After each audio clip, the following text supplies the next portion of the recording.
ఈరోజు సిఎట్ society survey number 12, 13 గుట్టల బేగంపేటలో ఈ హైడ్రా అనే వాళ్ళు వచ్చి వాళ్ళ భూములు ఆక్రమించుకోవడం జరుగుతుంది. వాళ్ళ భూముల్ని ఎట్లయినా వాళ్ళకి అప్పగించాలనేది మా యొక్క డిమాండ్. మా డిమాండ్ ని ప్రభుత్వం దగ్గరికి తీసుకెళ్లి మీ మీడియా ద్వారా ప్రభుత్వం వాళ్ళకి న్యాయం చేయాలని చెప్పి మేము కోరుకోవడానికి మేము రోడ్ ఎక్కినాము. డెఫినెట్ గా వాళ్ళ భూములు పట్టా భూములు అవన్నీ వాళ్ళ రిజిస్టర్ భూములు అవన్నీ రిజిస్టర్ ఉన్న భూముల్ని వాళ్ళకి ఎట్లన్నా అప్పగించాలి. ఈ హైడ్రా వీళ్ళని వాళ్ళ భయాందోళన చేసి వాళ్ళని భయపెడుతుంది. ఇది తప్పు. ఏదైనా కూడా ఇట్లా చేయడం అనేది ప్రజలకు ఎప్పుడైనా కూడా ప్రభుత్వానికి కానీ ప్రజలకు ఇబ్బంది అవుతుంది. ప్రభుత్వానికి కూడా మంచి కాదు. ఇది రేవంత్ రెడ్డి ప్రభుత్వం కక్షపూరితంగా చెప్పింది కదా ఇవి అక్రమ భూములు అని చెప్పేసి. అక్రమ భూములు అంటే వాళ్ళకి పట్టాలు ఉన్నాయి. గతంలో ఎవరు చెప్పారు? వాళ్ళకి ఏం తెలుసు? రెవెన్యూ వాళ్ళు వచ్చి చూస్తే బాగుంటది. హైడ్రా అంటే పోలీసు వాళ్ళకి ఏం తెలుసు? పోలీసు వాళ్ళకి ఏం తెలియదు. వాళ్ళకి ఏమైనా రెవెన్యూ చట్టం గురించి తెలుసా?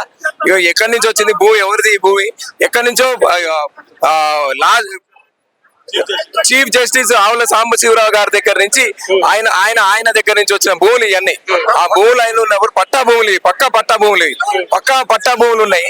ఈ వీళ్ళు వచ్చి ఇప్పుడు హైడ్రా అని చెప్పి సర్వే అని చెప్పి ఏదో చేసి వాళ్ళని భయాందోళన చేసి వాళ్ళందరినీ కూడా బగాయించడం జరుగుతుంది.